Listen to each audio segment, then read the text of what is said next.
Assalamualaikum warahmatullahi wabarakatuh. Apa khabar tuan-tuan dan puan-puan di mana saja anda berada? Kami mengucapkan selamat berpuasa kepada anda. Dan hari ini, sedar tak sedar kita dah berada pada 17 Ramadan 1431 Hijriah. Kan? Cepat masa berlalu. Kita ingat lagi baru satu Ramadan kita puasa. Sekarang dah 17 Ramadan kita puasa. Tuan perempuan cepatnya masa berlalu. Apapun, hari ini ada negeri-negeri yang cuti sebab 17 Ramadan adalah hari nuzul Quran, tuan perempuan. Jadi sedikit sebanyak eloklah saya beritahu supaya orang aware ataupun orang nampaklah hari ini 17 Ramadan. Bukan sekadar bulan Ramadan saja, tapi ada benda yang berlaku pada 17 Ramadan iaitu nuzul Al-Quran. Turunnya Al-Quran kepada Nabi Muhammad SAW daripada langit dunia sampailah kepada Gua Hira tempat Nabi beribadah, dan ayat yang turun itulah ayat 1 hingga 5 surah Al-Alaq. Jadi tuan dan puan-puan, sempena dengan nuzul Quran, apa kata kalau kita buka topik pada pagi ini, pada petang ini, topik Al-Kuliah dengan tajuk Mukjizat Al-Quran. Mudah-mudahan kita dapat rasa mukjizat Al-Quran yang berada di atas riba kita baca selama ini, yang kita letakkan di atas reha kita, rasa mukjizatnya hadir dalam diri kita, hadir dalam kehidupan kita, dalam penghayatan kita. Tuan dan puan-puan, bukanlah saya yang selayaknya untuk bercerita tentang topik ini. Kita sudah undang seorang panelis kita. Saya akan sorot dahulu. Kita nak tengok siapakah penonton-penonton terlebih dahulu.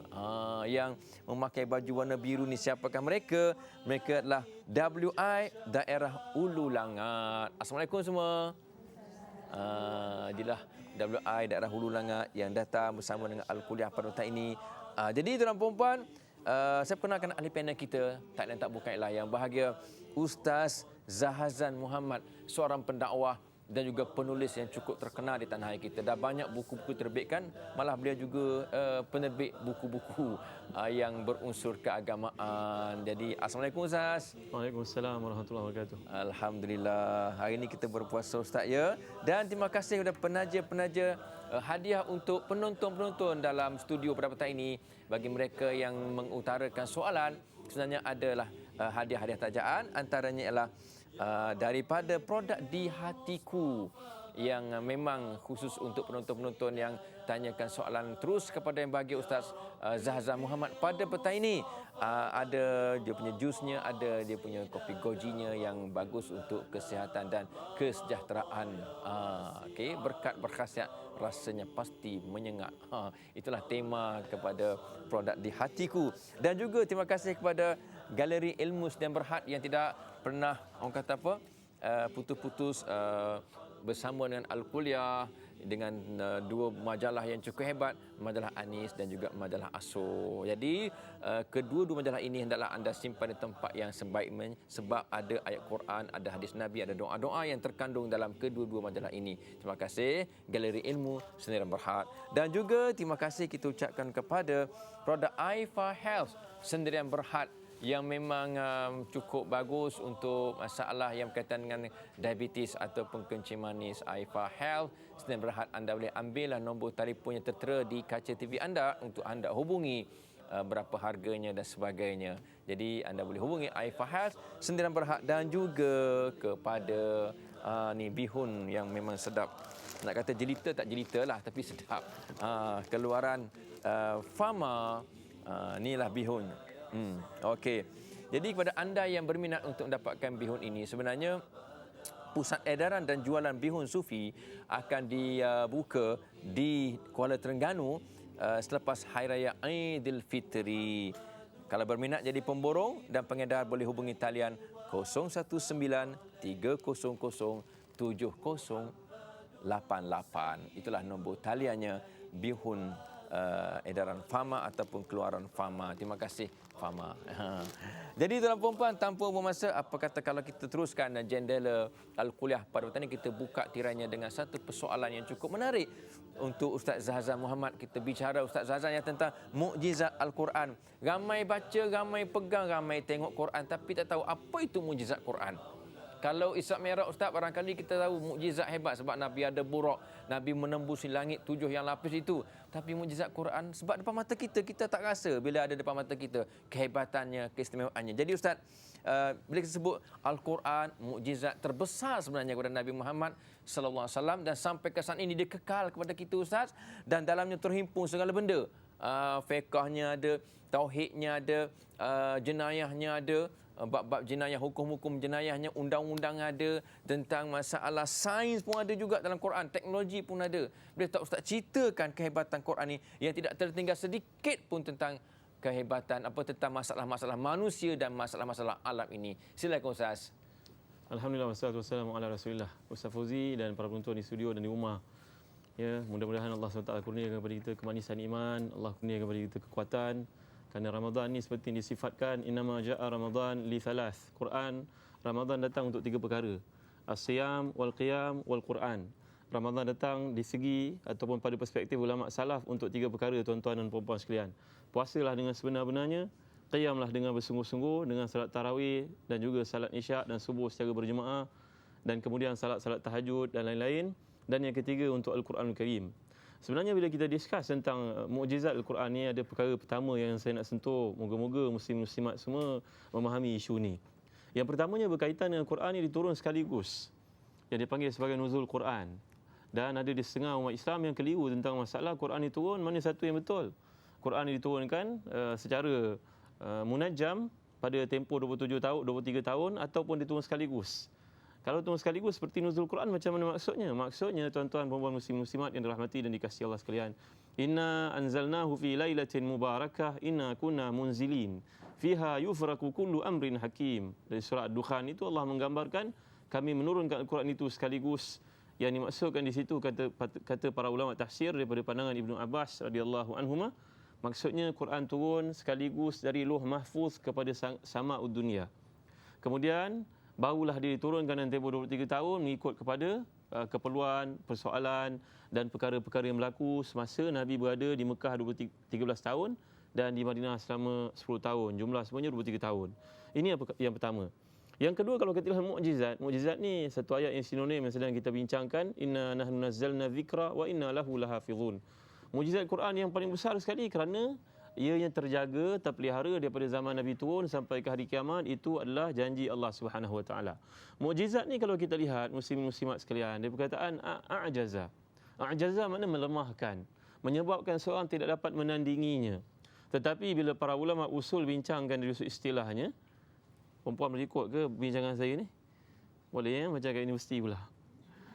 Makna mukjizat ni perkataan a'jaza yu'jizu, maknanya satu benda yang menyebabkan satu benda yang luar biasa, di luar batasan normal dan tidak mampu ditentang oleh sesiapa yang berlaku di atas tangan seseorang Nabi. Contohnya yang kita sedia maklum, bagaimana Nabi Ibrahim dibakar, dia tidak hangus. Contohnya Nabi Musa telah pun daripada tongkatnya menjadi ular. Bagaimana Nabi Saleh daripada batu yang pejal itu menjadi unta. Ini mukjizat-mukjizat. Nabi Isa mampu mengubat orang yang tubri'ul akmaha wal abrasa wa tuhyil mauta biiznillah. Nabi Isa boleh menyembuhkan orang sakit sopak, boleh menghidupkan orang telah mati, membentuk daripada tanah-tanah liat itu jadi seperti burung, dilepaskan jadilah burung berterbangan. Ini kuasa ataupun mukjizat yang Allah beri kepada para nabi dan rasul sebagai usaha untuk membuktikan kebenaran bahawa mereka ni manusia utusan Allah Subhanahu Wa Taala. Dan lazimnya mukjizat itu datang dalam bentuk yang mana kaum ataupun satu bangsa itu hebat padanya. Jadi bila datang zaman Nabi Muhammad sallallahu alaihi wasallam, ada banyak mukjizat. Keluar air daripada tapak tangan ini, daripada celah-celah jari, bulan dibelah oleh Nabi sallallahu alaihi wasallam. Bagaimana Nabi sallallahu alaihi wasallam punya forecast, Nabi punya prediction, Nabi punya ramalan yang akan datang, semuanya satu yang benar. Dan Al-Quran itu kerana orang-orang Arab terkemuka sebagai bangsa yang cukup menyanjungi sajak, puisi, dengan bahasa-bahasa yang disusun, digubah begitu indah. Maka datanglah Al-Quranul Karim untuk menunjukkan bahawa semuanya isi kandung Al-Quran ini mengatasi kefahaman yang ada pada mereka. Itu sebab Allah SWT sebut dalam Al-Quran, ma farratna fil kitab min syai'. Kami tidak pernah tinggalkan daripada Al-Quran itu melainkan semuanya telah dibincangkan. Kata para ulama tafsir, contohnya Asy-Syaukani dalam Fathul Qadir, begitu juga Al-Imam Suyuti dalam kitabnya Mu'tarakul Aqran. Maknanya dalam Quran ni ada asas kepada ilmu itu. Quran bukan kitab geografi. Quran bukan kitab sains. Dia bukannya kitab teknologi. Kerana manusia telah pun diberikan akal untuk mengembangkan segala teori yang ada dalam Al-Quran itu. Contohnya, kata Imam Suyuti, Allah SWT sebut dalam Al-Quran, وَتَنْهِتُونَ مِنَ الْجِبَالِ بُيُوتًا.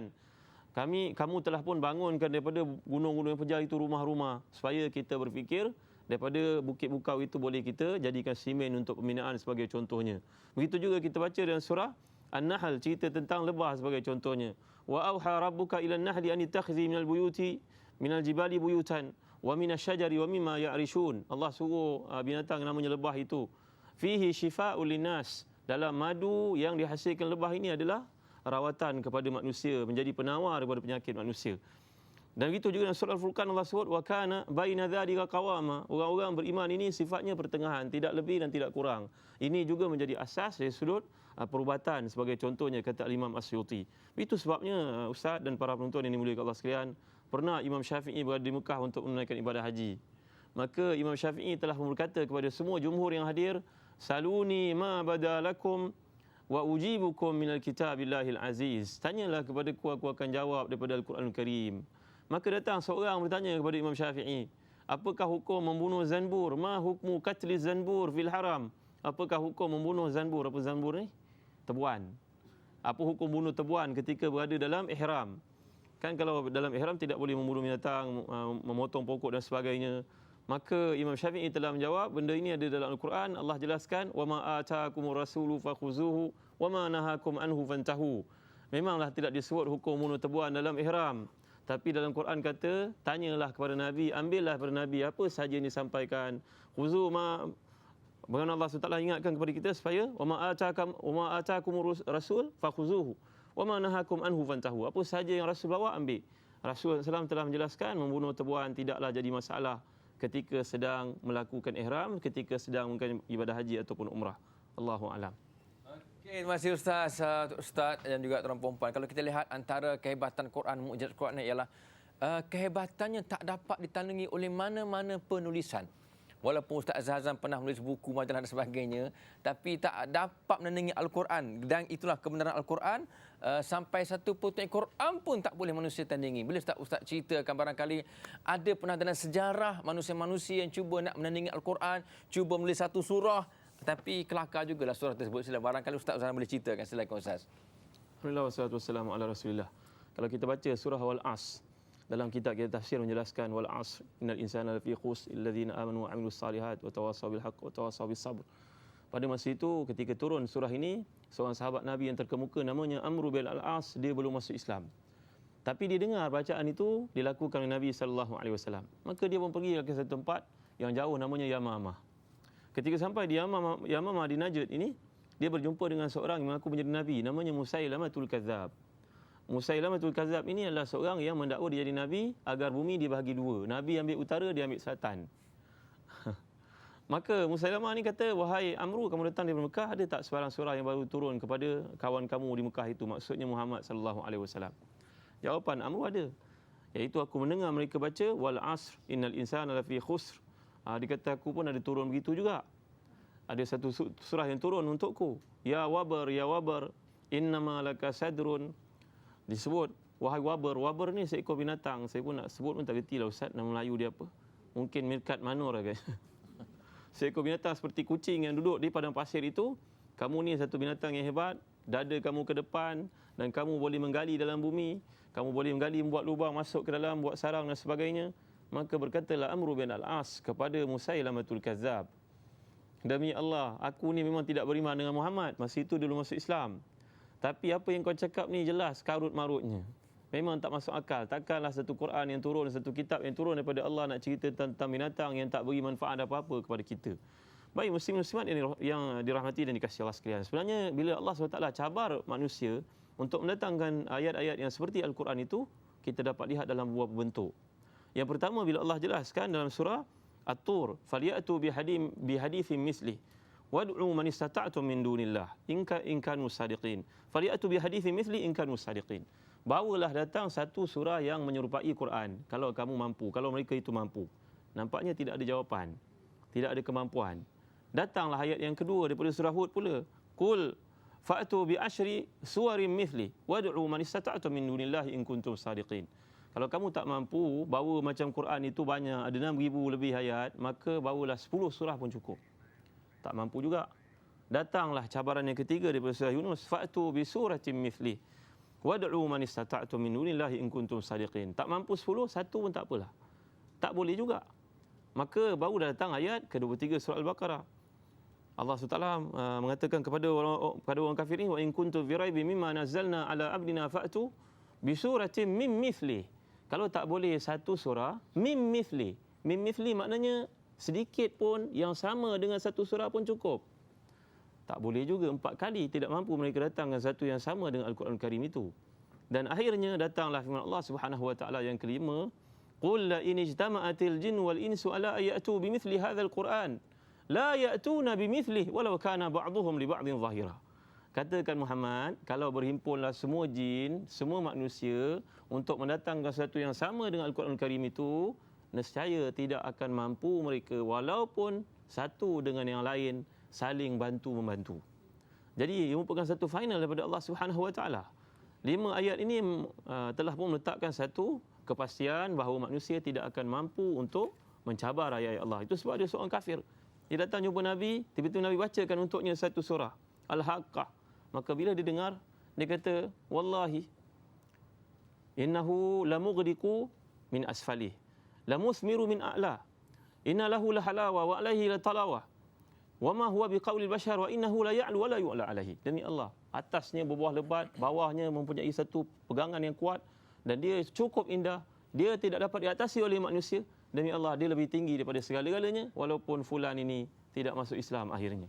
Okey, terima kasih Ustaz. Itulah kehebatan dan kebenaran Al-Quran. Terbukti tidak ada satu pun manusia ataupun jin yang mampu mencipta seumpama dengannya ataupun mirip-mirip dengan Al-Quran. Apa pun tuan-puan, kita berehat seketika. Jumpa lagi selepas ini, insya-Allah.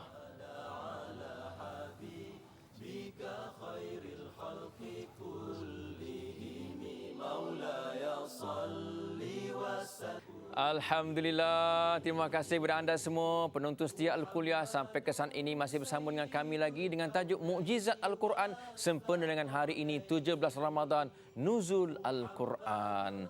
Telah dikupas oleh yang bagi Ustaz Zazan tadi panjang lebar perempuan tentang Nuzul Quran. Ada dua ya. Satu yang Lailatul Qadar itu, satu di bulan Ramadan. Jangan bertukar pula ya. Lailatul Qadar, Nuzul Quran yang lain. Ini Nuzul Quran yang Gua Hira tu, 1 hingga 5 Suratul Alaq. Apapun, kita ada tetamu kita, penonton-penonton daripada WI daerah Hulu Langat yang barangkali nak berkomunikasi dengan Ustaz Zazan secara langsung. Silakan Puan Norsam kalau ada soalan, silakan. Bismillahirrahmanirrahim.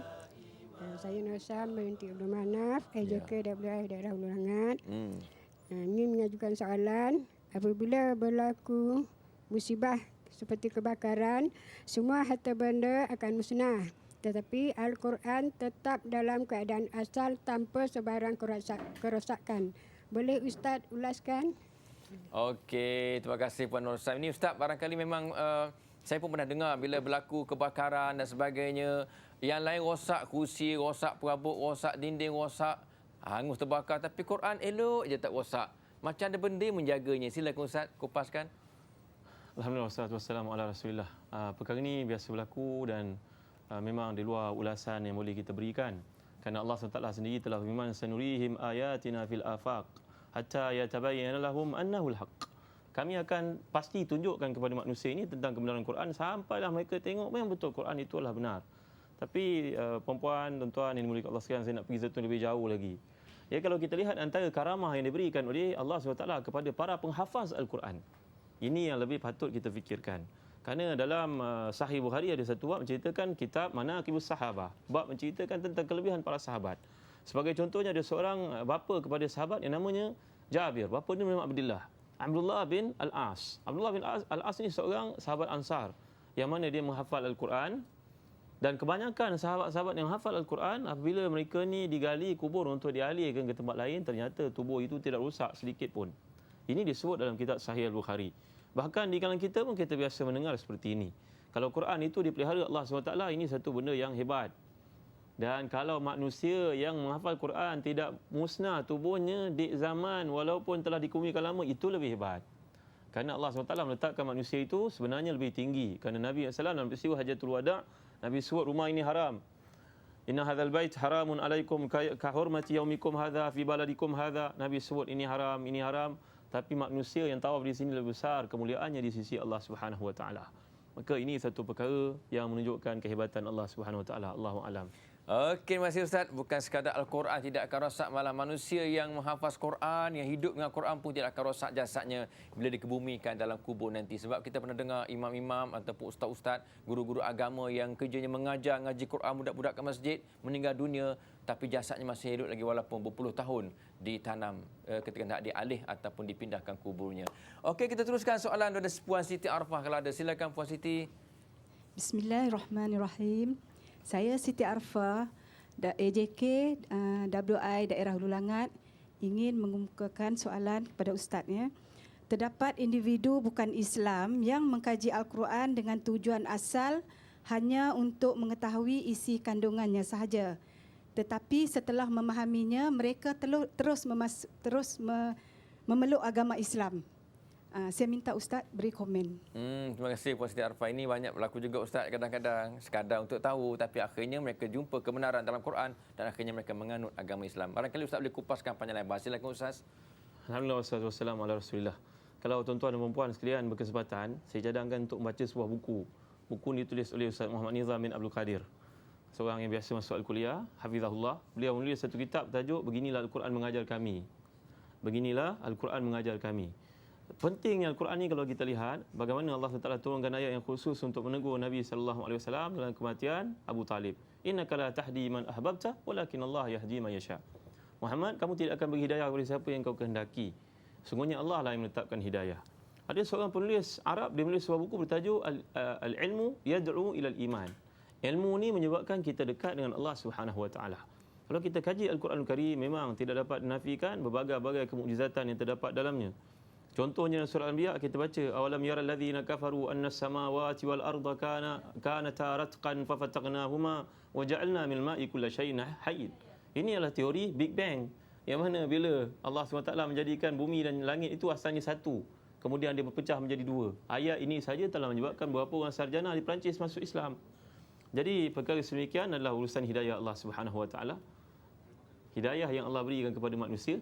Jadi kita mohon kepada Allah SWT supaya kita beriltizam dengan perkara-perkara yang menyebabkan hidayah itu datang kepada kita. Allahu a'lam.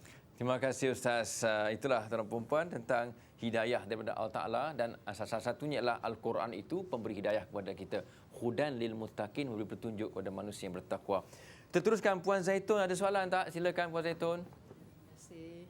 Assalamualaikum Ustaz. Waalaikumsalam. Bismillahirrahmanirrahim. Saya ingin bertanya satu soalan. Di antaranya antara kandungan khutbah terakhir Rasulullah ialah berpegang teguh kepada Al-Quran dan sunnahku.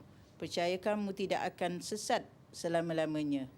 Mengapa masyarakat hari ini berani memijak dan membakar Al-Quran? Minta Ustaz jelaskan.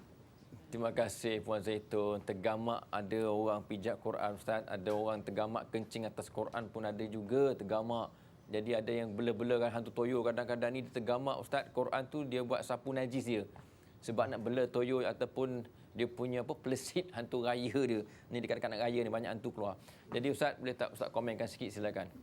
Alhamdulillah wassalatu wassalamu ala Rasulillah. Kalau kita lihat dalam kehidupan ini memang tidak dapat dinafikan. Allah SWT jelaskan dalam Al-Quran. ثم أورثنا الكتاب الذين اصطفيناه من عبادنا فمنهم ظالم لنفسه ومنهم مقتصد ومنهم سابق بالخيرات بإذن الله ذلك هو الفضل الكبير dalam surah Fatir ayat 32. Maksudnya apabila kami berikan Al-Quran ini kepada manusia ada tiga golongan. Menerima Quran itu manusia terbagi pada tiga. Yang pertama zalimun li nafsi, menyebabkan dirinya berdosa. Ini umpama yang kita ceritakan tadi, yang seperti Ustaz Fauzi gambarkan. Sanggup dia melakukan apa saja demi untuk meraih kehidupan dunia yang sementara. Yang kedua muktasid. Muktasid ni sederhana, lebih kurangnya. Lebih kurang sudahlah setakat baca malam Jumaat pun okey. Yang ketiga sabiqum bil khairat. Sabiqum bil khairat ini adalah orang yang bersungguh-sungguh untuk mendapat kelebihan itu biiznillah. Kerana orang yang bersungguh-sungguh ni sebenarnya dengan izin, taufik, hidayah dan inayah daripada Allah SWT. Maka memang kita tidak dapat nafikan perkara-perkara seperti ini berlaku. Nombor satu kerana mata hati ini sudah buta. Maka bila mata hati itu buta, dia tak dapat lihat mana perkara yang betul, mana perkara yang salah. Maka perkara yang salah itu menjadi dorongan untuk dia melakukan. Umpamanya orang-orang yang tertentu yang percaya dengan buat demikian dia dapat satu kekuatan dunia, ketahanan tubuh badan, kekuatan, pengaruh dan sebagainya dengan berdampingan syaitan. Ini adalah kerana tamakkan dunia, hati yang sudah buta. Perkara yang kedua kerana kejahilan. Kejahilan pun kadang-kadang berlaku sehingga menyebabkan air pada Al-Quran itu ditulis Quran, diperlakukan apa sahaja, direndam dalam air, diminum airnya untuk dapat manfaat yang cepat. Tidak berlaku, tidak boleh perkara ini dilakukan. Kerana Quran diturun, Allah SWT jelaskan kepada kita dalam surah Yasin sebagai contohnya, liyunzira man kana hayya wa yahiqqal qawlu al-kafirin. Untuk kita ambil, afala yatadabbaruna al-Quran am ala qulubin aqfaluha. Tadabbur Quran itu yang penting. Bukan menggantung ayat 1000 dinar itu yang penting. Ayat 1000 dinar itu tak beri apa-apa kepada kita. Amalan kepada tuntutan tersebut. Wa may yattaqillaha yaj'al lahu makhraja wa yarzuquhu min haitsu la yahtasib.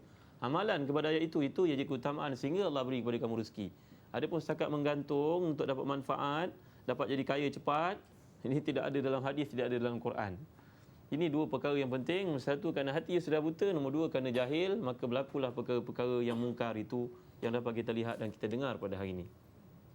Okey Ustaz, ada satu soalan saya nak tanya Ustaz tentang antara kehebatan mukjizat Al-Quran. Kalau kita dengar dan anda pun pernah dengar sedikit sebanyak tentang bagaimana Umar bin Al-Khattab radhiyallahu anhu masa zaman jahiliahnya memang cukup bengis dan cukup sampai ke peringkat tergamak nak membunuh Rasulullah SAW, tapi akhirnya dengan mukjizat Al-Quran, beliau mendengar beberapa potong ayat surah Toha contohnya, akhirnya terbuka pintu hatinya untuk menjadi orang Islam, memeluk agama Islam dan mengucap dua kalimah syahadat di hadapan Rasulullah SAW. Barangkali Ustaz boleh ceritakan kehebatan yang berlaku pada Sayyidina Umar bin Al-Khattab. Silakan Ustaz. Alhamdulillah wassalatu wassalamu ala Rasulillah. Peristiwa ini masyhur, peristiwa mana Sayyidina Umar Khattab radhiyallahu anhu yang ingin membunuh Nabi SAW, maka dia tempelak di tengah jalan. Kamu nak bunuh Muhammad? Adik kamu itu sudah pun ikut agama Muhammad. Dan begitu juga suaminya. Adiknya bernama Fatimah dan suami bernama Sa'id. Ini dua orang sudah pun masuk Islam. Kamu pergi bunuh dia lagi baik. Sayyidina Umar menjadi sangat marah. Pergi ke rumah, ketuk pintu bagi nak pecah dan akhirnya menolak pintu tersebut, dipukulnya adiknya. Dan dia sempat mendengar bacaan Quran itu ketika belum masuk dalam rumah, satu riwayat. Maka akhirnya Sayyidina Umar pun berubah menjadi manusia yang hebat. Apabila melihat disuruh mandi, adiknya mengatakan mandi, kalau kamu nak pegang ini kamu kena mandi. Dipukul adik dia sampai berdarah. Peristiwa ini semua kita tahu. Dan banyak lagi peristiwa seperti ini sebenarnya tuan-tuan puan-puan sekalian.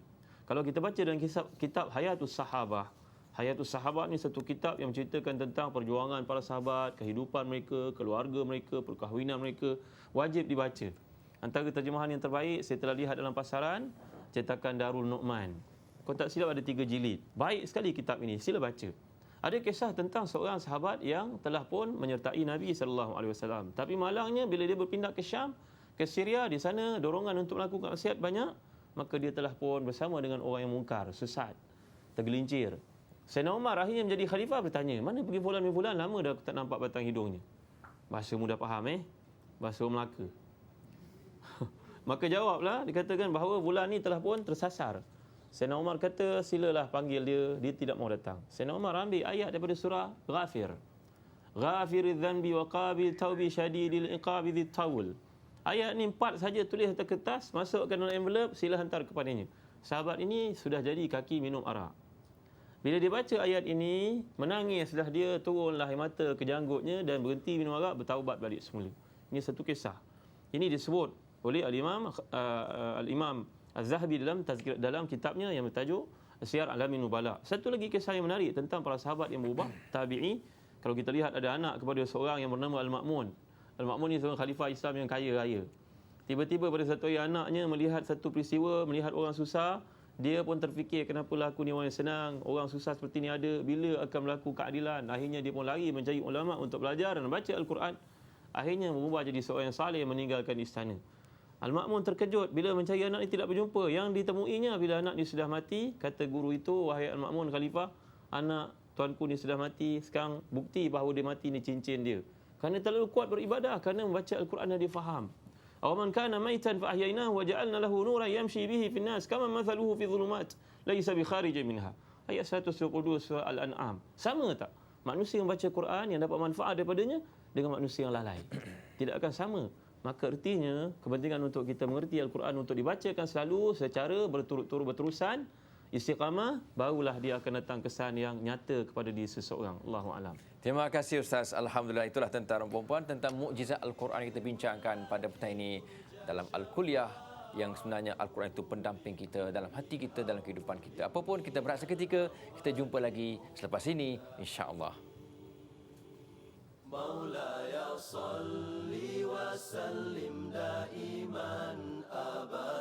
Alhamdulillah, terima kasih kepada anda semua setia dengan Al-Kuliah, setia dengan Quran kita, mukjizat Al-Quran, dan kita bincang sebenarnya tentang kalamullah ataupun satu hadiah terbesar yang kekal sampai sekarang daripada Allah kepada Rasulullah dan kepada kita semua sebenarnya, untuk bimbing kita, untuk pandu kita ke jalan yang benar. Itulah Al-Quranul Karim sempena hari ini 17 Ramadan, hari nuzul Quran.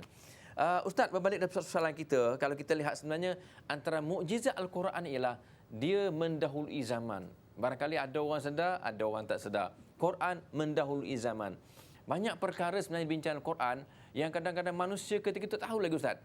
Tentang contohnya proses kejadian janin dalam perut ibu katakanlah. Quran dah menceritakan daripada air mani nutfahnya, daripada jadi alaqahnya pula mudarahnya. Sedangkan masa itu tidak ada lagi, Ustaz, alat untuk scan bayi ataupun baby dalam kandungan. Jadi boleh tak Ustaz ceritakan tentang Al-Quran mendahului zaman? Silakan Ustaz. Alhamdulillah wassalatu wassalamu ala Rasulillah.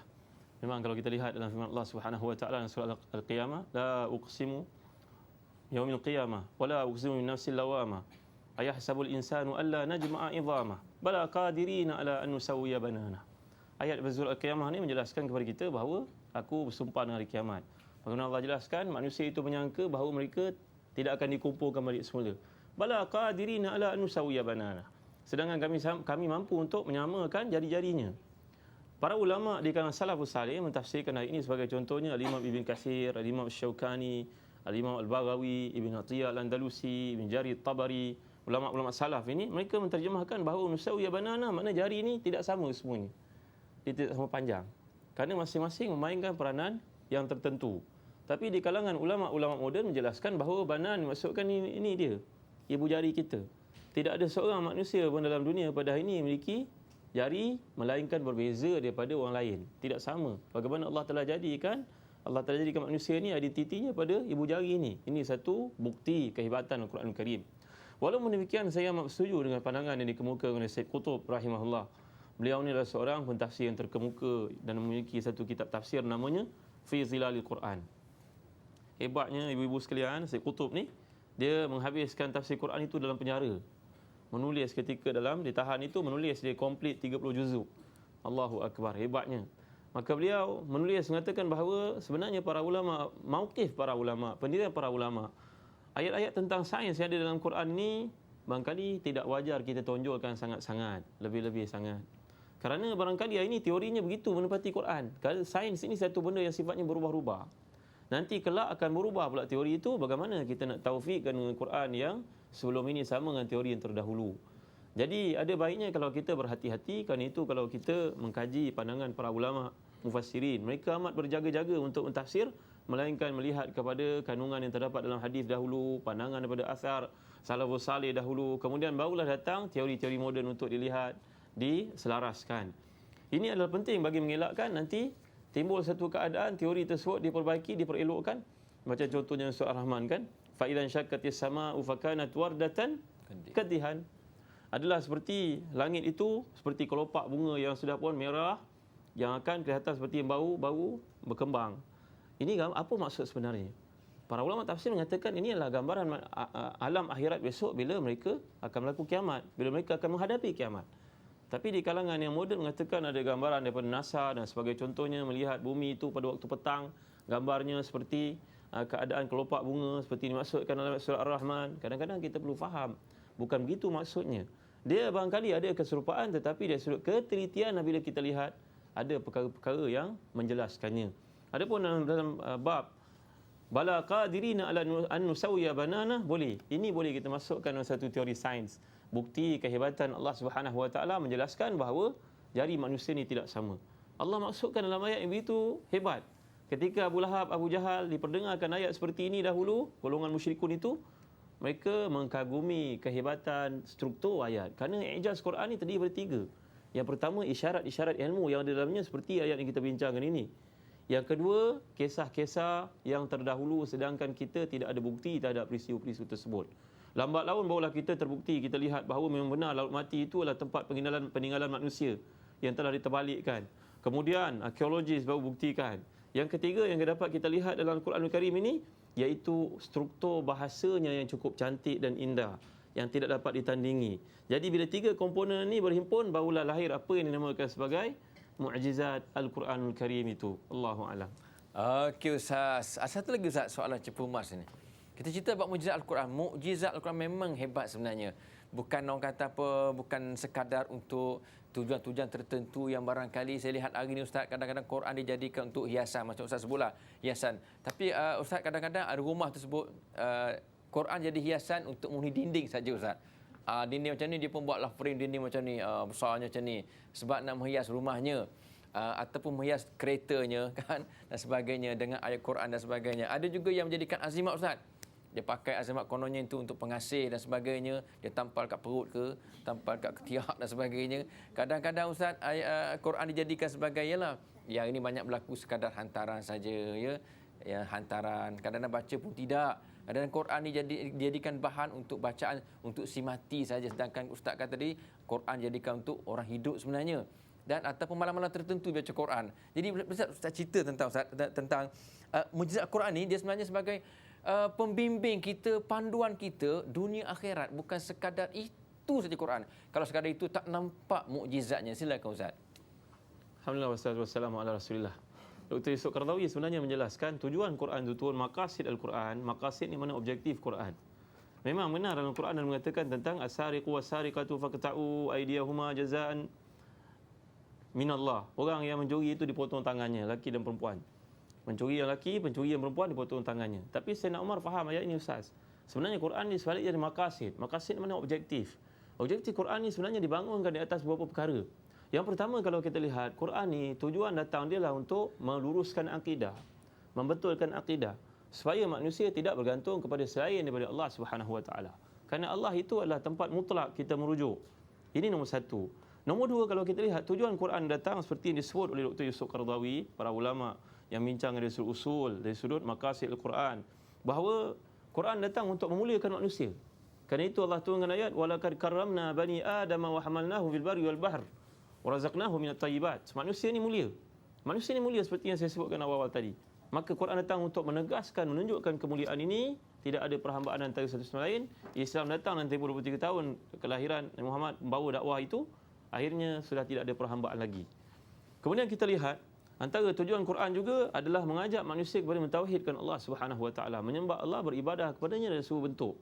Daripada awal kita bangun tidur sampailah kita tidur balik semula, semuanya boleh jadi ibadah. Cuba kita baca buku kitab yang namanya Syama'il Muhammad. Syama'il Muhammad maknanya kesempurnaan diri Nabi Muhammad sallallahu alaihi wasallam. Kita baca kan Syama'il Muhammad, kesempurnaan Nabi. Daripada Nabi buka mata sampai Nabi tutup mata balik semula, semuanya ibadah. Bagaimana caranya? Kita harus meluruskan niat kita, meletakkan niat yang telus, yang ikhlas kerana Allah SWT. Lagi kalau kita lihat, maqasid Quran ini nombor 4 adalah membersihkan jiwa. Membersihkan jiwa. Membersihkan jiwa, qad aflaha man zakkaha wa qad khaba man dassaha. Quran datang mengajar manusia untuk membersihkan hati. Buang sifat-sifat mazmumah, memperkayakan diri dengan sifat-sifat mahmudah. Lagi, tuntutan Quran datang untuk membentuk satu masyarakat yang dibangunkan di atas keluarga yang salih dan salihah. Itu sebab Allah turunkan ayat. Allah jelaskan tentang manusia punya pembangunan diri. Falamma marat bihi, bagaimana Allah jelaskan dalam surah, satu surah menggambarkan manusia itu lahir macam mana. Falamma taghasyaha hamalat hamlan khafifan famarat bihi. Falamma athqalat da'wa Allah rabbahuma la in ataitana salihan lanakunanna minasyakirin. Manusia bila dapat anak, apakah doanya kepada Allah Subhanahu Wa Taala? Ini semua adalah bentuk yang dijelaskan maqasid Al-Quran. Kemudian Quran datang juga untuk mengajar manusia supaya jadi umat yang hebat. Kuntum khaira ummatin ukhrijat linnas ta'muruna bil ma'ruf wa tanhauna 'anil munkar. Menjalankan yang ma'ruf, mencegah yang munkar, supaya banyak maksiat hari ini dapat dileraikan, diselesaikan. Jadi, maqasid ni kalau kita lihat, ada tak satu yang berkaitan dengan ambil Quran gantung kat rumah? Ada tak? Ada tak? Mesti boleh jawab tak? Barangkali ni masuk dalam wa ma yu'azzim sya'airallah Ustaz. Mungkin ni masuk dalam bab menghebatkan syiar Allah, tapi tak cukup. Quran tu bukan datang setakat itu. Dia datang untuk masuk dalam diri kita dan kemudian kita menjadi umpama Quran yang berjalan di atas muka bumi mengajak orang kepada Islam. Itulah dia apabila kita berjaya memahami maqasid Quran, lahirlah generasi seperti yang kita gambarkan Sayyidina Umar, Abdurrahman bin Auf, seorang yang kaya raya, peniaga yang hebat. tapi semuanya untuk Allah SWT, untuk membantu orang bersusah dan sebagainya. Terima kasih Ustaz. Jadi tidak salah sebenarnya, tapi bukan sekadar itu Al-Quran untuk digantung-gantung. Yang paling penting digantung dalam hati kita. Okey. Tuan-tuan dan puan-puan, apa kata kalau kita berehat seketika dulu ya, dan kita sambung lagi, sebenarnya banyak lagi persoalan kita akan timbul pada Ustaz, dan Ustaz akan menjawabnya untuk tatapan rohani kita semua. Jumpa lagi selepas ini insya-Allah.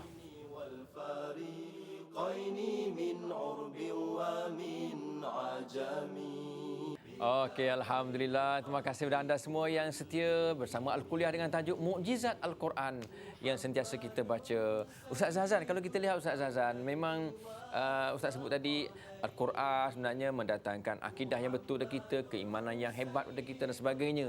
Salah satu Ustaz yang kita biasa dengar, orang baca Quran ni sebenarnya, Quran boleh bantu tak dia dalam alam barzakh nanti? Ataupun boleh tak bagi syafaat lah kepada orang sentiasa baca siang dan malam Quran ni? Silakan Ustaz. Alhamdulillah wassalatu wassalamu ala Rasulillah. Ustaz Fauzi, para penonton sekalian, saya terbaca dalam kitab yang namanya Al-Itqan fi Ulumil Quran oleh Imam Asyuti. Bahawa beliau ni seorang ulama mazhab Syafi'i yang terkemuka di Mesir, tempat namanya Asyut, ditulis satu kitab namanya Al-Itqan. Dalam kitab Al-Itqan ni menyenaraikan faedah orang baca Al-Quran. Nombor satu disebut dalam hadis At-Tirmizi, Iqra'ul Quran fa innahu ya'ti yaumal qiyamati syafi'an li ashabihi. Bacalah Quran kerana orang yang baca Quran ni akan diberi syafaat oleh Quran di akhirat kelak. Dalam satu hadis sahih yang lain mengatakan mana'atuhu an-naum bil lail. Quran akan bangun bagi syafaat kepada kita di akhirat dengan katanya bahawa aku melarang dia tidur pada waktu malam. Puasa pula melarang seseorang itu daripada mengikut syahwat dan makannya, maka dia juga akan beri pahala memberi syafaat di akhirat kelak. Nombor dua Ustaz, kalau kita lihat di samping kehebatan syafaat ni, ada satu hadis yang menyatakan man arada an yuqabbilahu al-malaika falyakhtim al-Quran. Siapa yang hendak malaikat mengucup dia di antara dua dahinya, maka hendaklah dia membaca Al-Quran dan menyempurnakan khatam 30 juzuk. Hadis ini riwayat Baihaqi. Para penonton dimuliakan Allah sekalian, kita cerita tentang malaikat kan? Dalam YouTube baru-baru ni cerita malaikat turun dekat Mekah. Nampak gambarannya turun pakai sophisticated punya kamera. Betul ke? Betul ke tuan-tuan sekalian? Malaikat boleh lihat ke? Saya baca dalam kitab-kitab tentang malaikat, dalam kitab akidah sebagai contohnya, menjelaskan bahawa Nabi pun tidak pernah lihat malaikat dalam rupa yang betul. Sebenarnya hanya 2 kali sahaja. Iaitu kali pertama bila menerima Iqra itu, yang kedua ketika Nabi naik dalam peristiwa Al-Mi'raj ke langit. Nabi tak pernah lihat. Ada sahabat yang lihat pun namanya Usaid bin Khudair dan juga Al-Bara' bin Azib dalam hadis yang berbeza. Kedua-duanya Bukhari Muslim meriwayatkan. Mereka sedang baca Quran surah Al-Kahfi pada waktu malam kan. Tiba-tiba dengar kuda meronta-ronta di sebelah rumah mereka. Mereka pun keluar tengok apa hal kuda ini. Baca lagi, meronta lagi. Baca lagi, akhirnya pergi tengok, rupa-rupanya ada awan, kepulan awan naik ke langit daripada kuda itu. Dia takut kalau diteruskan bacaan ni, umpamanya Usaid, nanti kuda ini akan meronta-ronta, melanggar dinding. Kuda ni kuat. Roboh empap anak yang bernama Yahya yang sedang tidur di sebelah bilik berdekatan dengan kandang kuda ini. Akhirnya bila laporkan kepada Nabi SAW sabda, itulah malaikat. Al-malaikah tanazzalat alaika ya Usaid. Bahawa kamu bacaan kamu merdu dan kamu ikhlas dan kamu saleh, kata Imam An-Nawawi, 3 syarat untuk bolehkan malaikat datang tengok kita baca Quran. Tapi kan tengok kan naik pula bulu goma tak? Jadi sebenarnya tidak ada satu kenyataan pun daripada hadis Nabi, daripada Al-Quran yang menunjukkan malaikat boleh merupa dalam rupa yang kita nampak. Takut-takut itu merupakan pembohongan dan benda-benda yang tidak bermoral lakukan oleh puak yang tertentu. Jadi elakkan perkara ini daripada kita diperdayakan. Nombor 3, para penonton yang dimuliakan Allah sekalian, kalau kita lihat senarai dikemukakan oleh Imam Asyuti dan kitabnya Al-Itqan. Kehebatan orang baca Quran ini, hatinya menjadi bersih. Kerana itu disebut dalam wasiat Ibrahim Khawas, Dawa'ul qalbi khamsun, ubat kepada penyakit hati ini 5. Yang pertama sekali, qiraatul Quran bitadabbur, baca Quran dengan tadabbur. Tadabbur maknanya penghayatan yang berkualiti. Kata terjemahan yang saya baca daripada Datuk Dr. Mahmud Zuhdi. Maknanya kita menghayati. Tadabbur itu makna penghayatan yang cukup berkualiti, yang paling tinggi. Dan kita sendiri sudah mengetahui, justify diri kita, memang aku baca ni dalam keadaan yang paling baik. Dan aku memahaminya. Jadi orang yang baca Al-Quran dengan sebenar-benarnya, maka hati itu akan jadi bersih.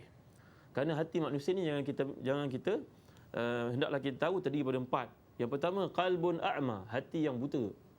Ini hati orang-orang kafir. Kemudian qalbun aghlaf, hati yang tertutup. Tertutup ini maknanya terselaput, berselaput. Dan kemudian qalbun ajrad, hati yang seperti cermin dapat membalikkan imej diri kita yang sebenarnya. Melihat kat cermin kan? Apa doa kita baca tengok cermin? Allahumma ahsanta khalqi fa ahsin khuluqi kan?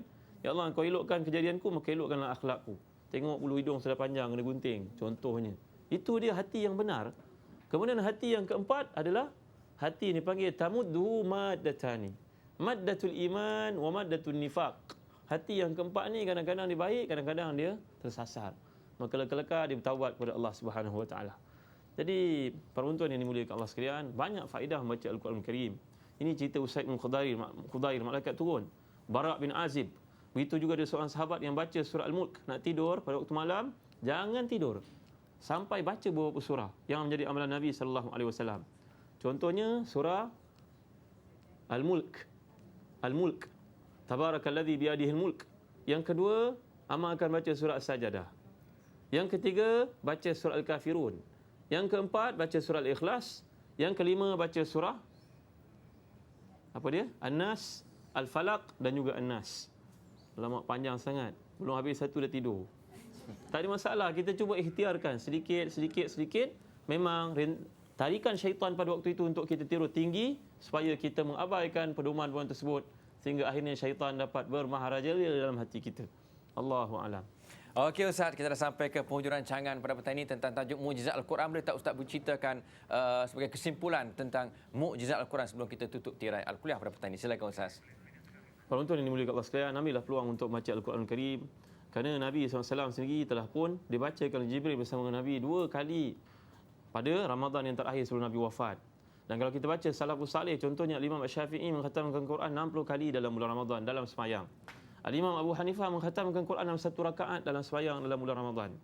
Allahu Akbar. Apakah kelebihan yang Allah berikan kepada mereka sampai begitu sekali? Jawapannya kerana mujahadah. Mujahadah ni lawan nafsu. Muhasabahlah diri selalu. Dia datang berangkai. Musyaratah, mensyaratkan diri kita untuk ikut Allah SWT dengan sebenarnya. Kemudian kita ada muaqabah, menghukum diri di mana silap. Kan? Kemudian kita naklah muhasabah. Muhasabah ni menghitung pada hari ni macam orang account lah, P&L dia, profit loss. Hari ni lebih banyak untung ke lebih banyak rugi? Kena ada muhasabah setiap hari. Kalau kita lihat masih lagi belum berubah, kita kena adakan yang dipanggil sebagai mujahadah, lawan nafsu kita. Lawan nafsu kita, ini dia melawan satu benda yang cukup besar.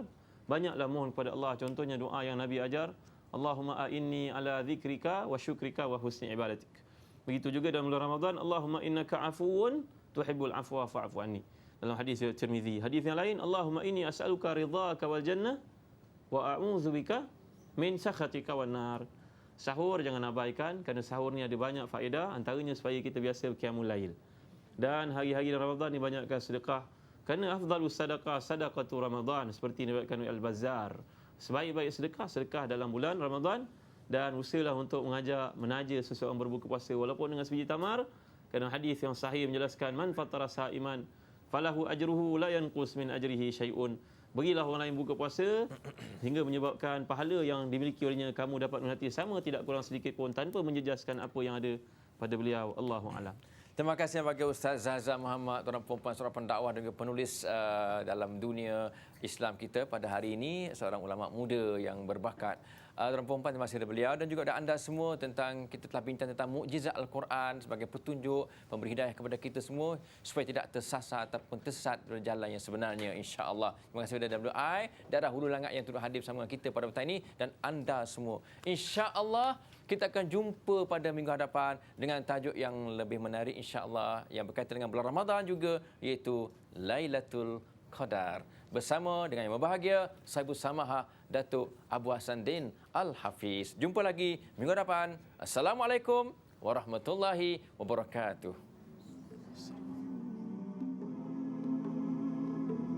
Ku mengharapkan Ramadan kali ini penuh makna, agar dapat ku lalui dengan sempurna.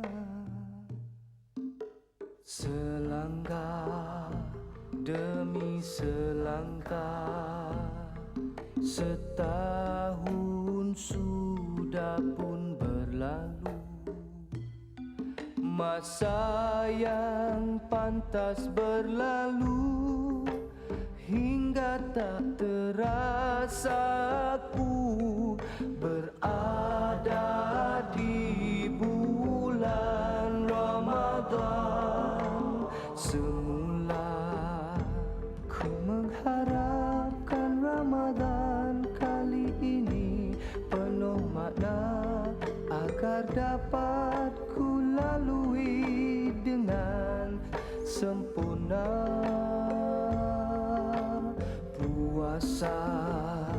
satu amalan sebagaimana yang diperintahnya. Moga dapat ku lenturkan nafsu yang selalu